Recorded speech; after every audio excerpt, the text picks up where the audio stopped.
El librero de Fan Mer, traído a ustedes por RUW Radio Única Wonderland, su podcast sobre literatura.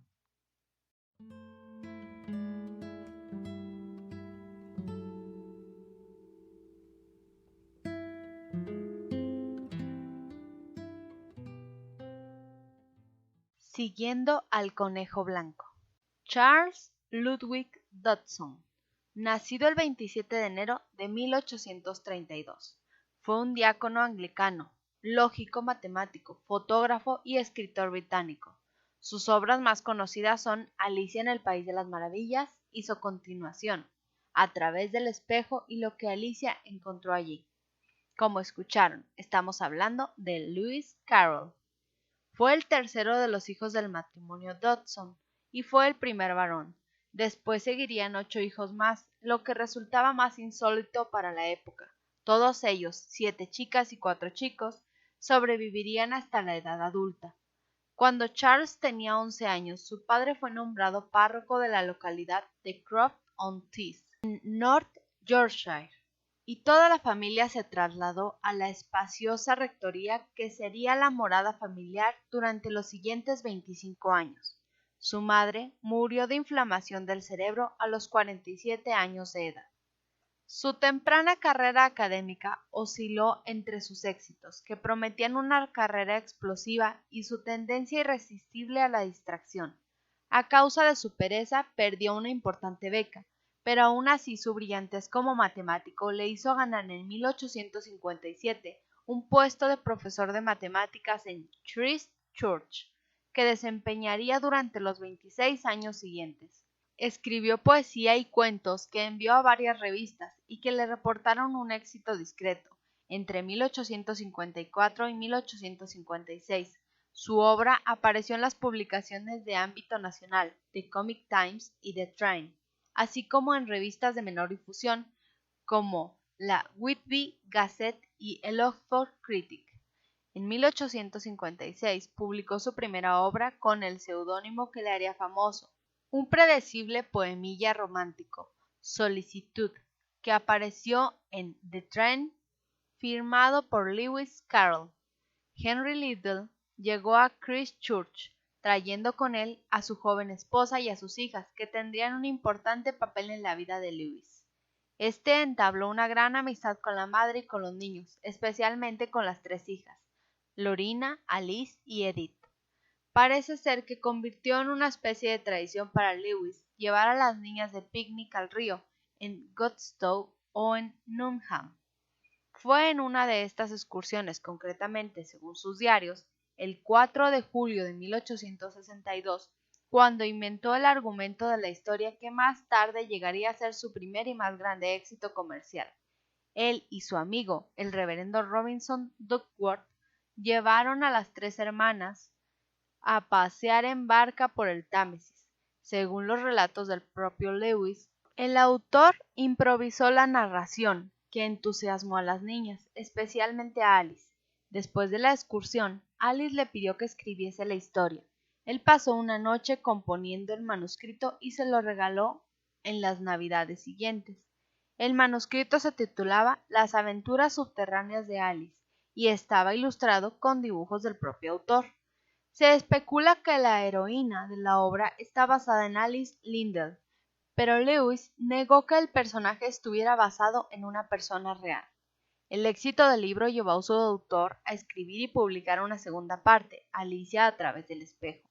Su tartamudez fue un obstáculo para relacionarse socialmente durante toda su vida. Sin embargo, ello no le impedía contar cuentos en público o hacer espectáculos de magia. Falleció el 14 de enero de 1898 en Guildford. Ahora Mary les traerá 3 recomendaciones. En ellas encontrarán libros inspirados en lo que escribió Lewis Carroll. ¡Comenzamos!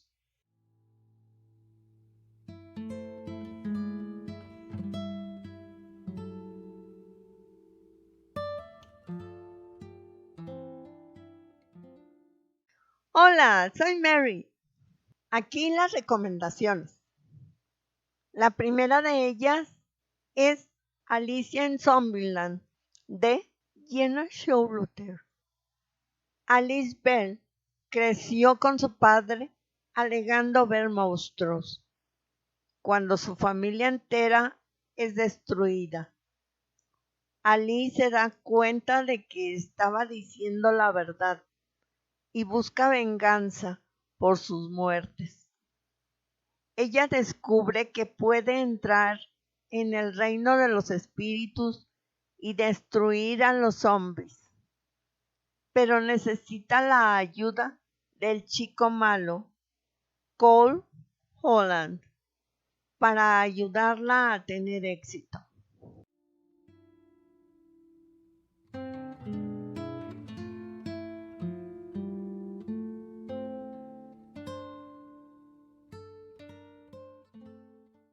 La segunda recomendación es Susurros de A.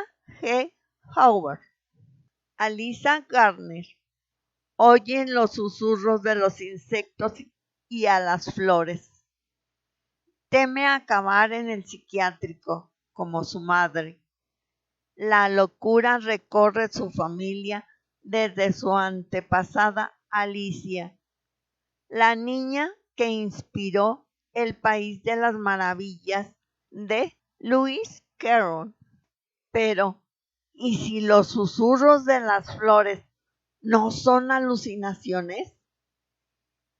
¿Y si el País de las Maravillas existe y la está llamando? Alisa descenderá por la madriguera del conejo hacia un mundo mágico, pero también despiadado. Durante su increíble aventura, tendrá que decidir en quién confiar: en Jeff, su mejor amigo, por el que siempre se ha sentido atraída, o en el fascinante y seductor Morfeo, su guía en el País de las Maravillas, y con el que lleva soñando desde que era niña.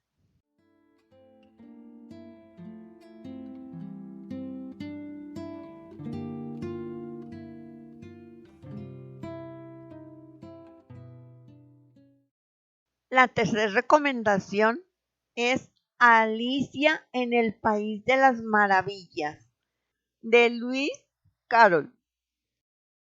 Un día aburrido como tantos otros, Alicia se duerme y de este modo entra en el País de las Maravillas de la mano del conejo blanco. Allí conocerá a la falsa tortuga, la reina de corazones, el gato de Cheshire, la duquesa, el sombrerero loco o la liebre de marzo, entre muchos otros personajes fantásticos con los que vivirá aventuras de lo más increíbles.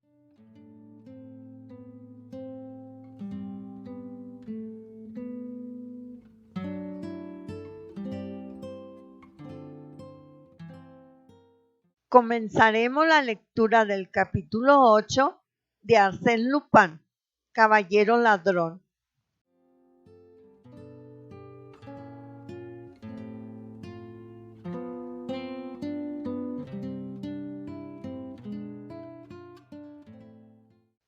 Capítulo 8. La perla negra. Una llamada urgente y sonora al timbre de la puerta de la calle despertó a la portera de la casa número 9 de la avenida Oche. Ella tiró del cordón para abrir, al tiempo que gruñía. Yo creía que todo el mundo había llegado ya. Serán al menos las 3 de la madrugada. Su marido murmuró. Quizás sea para llamar al médico. En efecto, una voz preguntó. ¿El doctor Jarel? ¿En qué piso? Tercero izquierda. pero el doctor no atiende de noche. Será preciso que atienda.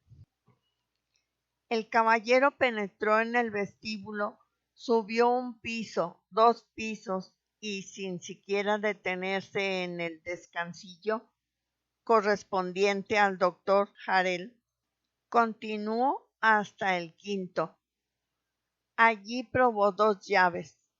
Una de ellas hizo funcionar la cerradura y la otra el cerrojo de seguridad. Maravilloso, murmuró. La tarea queda así considerablemente simplificada. Pero antes de proceder, es preciso que me asegure la retirada. Veamos, lógicamente, ¿tuve yo tiempo de llamar en casa del médico y de ser despachado por él? No, todavía un poco de paciencia. Al cabo de unos 12 minutos bajó y tocó en el cristal de la portería, mascullando algo contra el médico. Le abrieron de nuevo la puerta de la calle y él la cerró detrás de sí. Mas en realidad la puerta no se cerró, pues el individuo aplicó un pedazo de hierro sobre la armella de la cerradura, a fin de que el pestillo no se introdujera en su lugar. Volvió a entrar sin hacer ruido y sin que los porteros lo advirtieran. En caso de alarma, su retirada estaba asegurada. Tranquilamente volvió a subir los 5 pisos. En la antecámara de la vivienda, donde se introdujo a la luz de una linterna eléctrica, se despojó de su abrigo y de su sombrero, colocándolo sobre una silla. Se sentó en otra y cubrió sus zapatos con una especie de calcetines de fieltro. Vaya, ya está. Y qué fácil. Yo me pregunto por qué no elige todo el mundo el cómodo oficio de ladrón. Con un poco de habilidad y de reflexión, nada resulta más encantador. Un oficio descansado, un oficio de padre de familia. Incluso es demasiado cómodo, hasta resulta fastidioso. Desplegó un plano detallado de toda la vivienda. Empecemos por orientarnos. Aquí se percibe el rectángulo del vestíbulo donde me encuentro. Del lado de la calle, el salón, el gabinete y el comedor. Inútil perder el tiempo por ahí, pues parece que la condesa tiene un gusto deplorable, ni una chuchería de valor. Por tanto, vamos a nuestro objetivo. Ah, aquí aparece el trazo de un pasillo.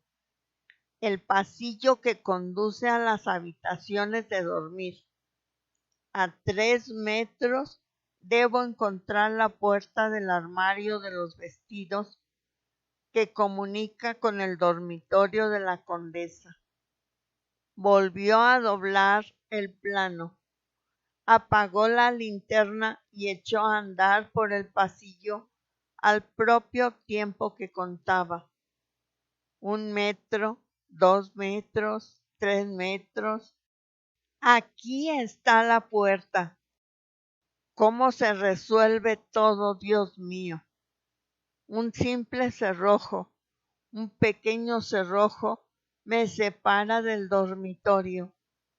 Y lo que es más, yo sé que ese cerrojo se encuentra a 1,43 m del armario, de modo que gracias a una ligera incisión que voy a practicar alrededor de él, ya quedaremos desembarazados de esa dificultad.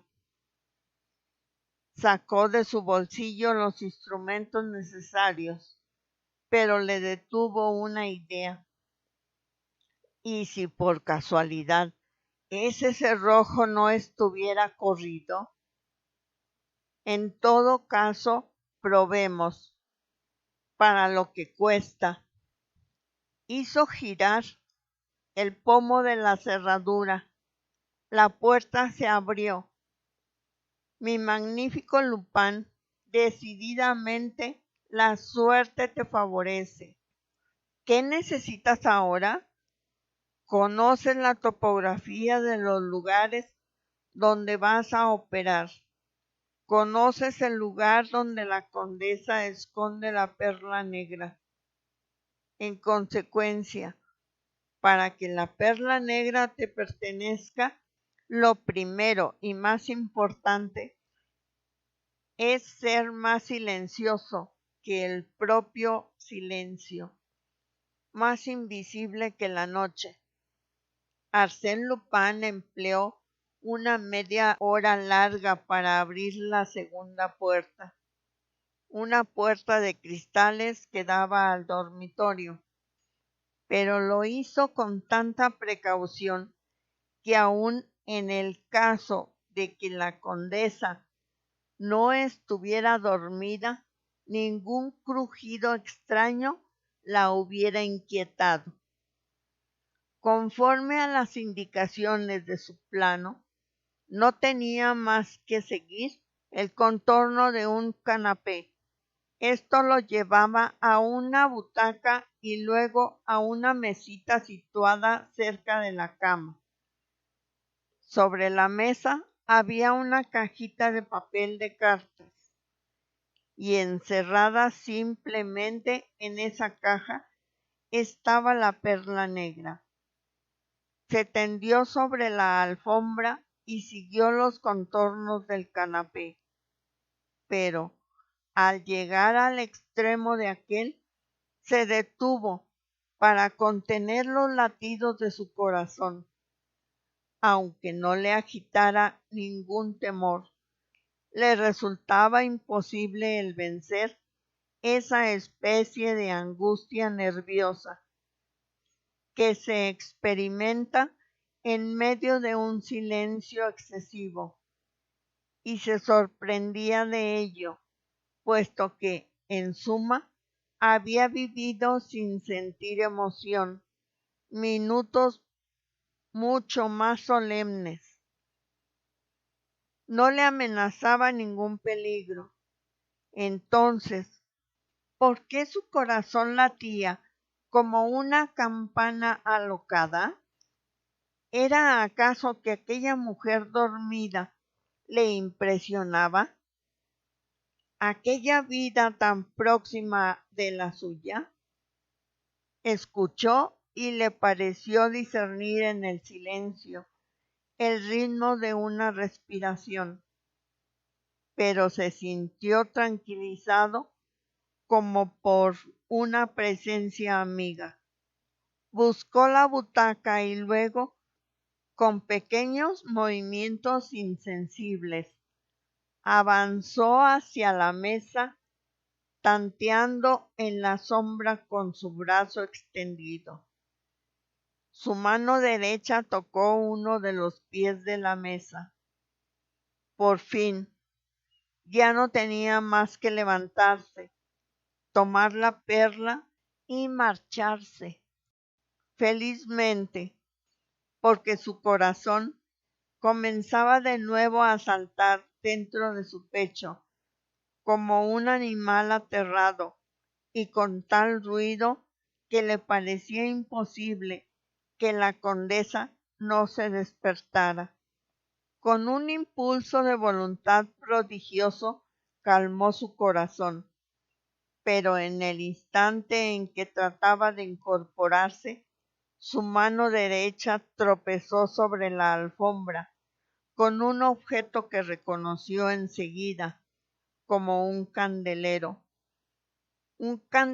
derribado, e inmediatamente tropezó con otro objeto, un reloj de péndulo, uno de esos relojes de péndulo de viaje que están recubiertos de una funda de cuero. ¿Qué ocurría? No comprendía. Aquel candelero, aquel reloj, ¿por qué aquellos objetos no estaban en su sitio habitual? ¿Qué ocurría en aquellas sombras desconcertantes? Y de pronto se le escapó un grito. Había tocado. ¡Oh, qué cosa extraña e indecible! Pero no. El miedo le turbaba el cerebro. 20 segundos, 30 segundos permaneció inmóvil, espantado, mientras el sudor le corría por las sienes y sus dedos conservaban la sensación de aquel contacto. Mediante un supremo esfuerzo, tendió de nuevo el brazo y de nuevo su mano tocó aquella cosa extraña, indecible. Palpó. Era preciso que su mano la palpara y se diera cuenta. Era una cabellera, un rostro, y ese rostro estaba frío, casi helado. Por aterradora que sea la realidad, un hombre como Arsène Lupin la domina desde el momento que toma conocimiento de ella. Rápidamente hizo funcionar el resorte de la linterna. Ante él yacía una mujer cubierta de sangre. Unas espantosas heridas habían destrozado su cuello y sus hombros. Se inclinó y la examinó. Estaba muerta.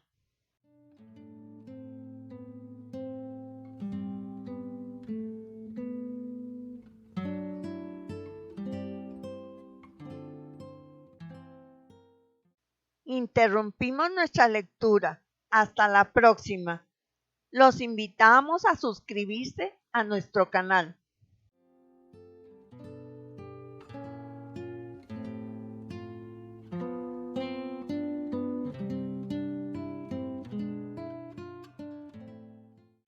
Hablar de este escritor me encantó. Es uno de mis favoritos. Los dejaré con una frase de él que seguro adorarán. Uno de los secretos de la vida es que lo que realmente vale la pena es lo que hacemos por los demás. ¡Chao!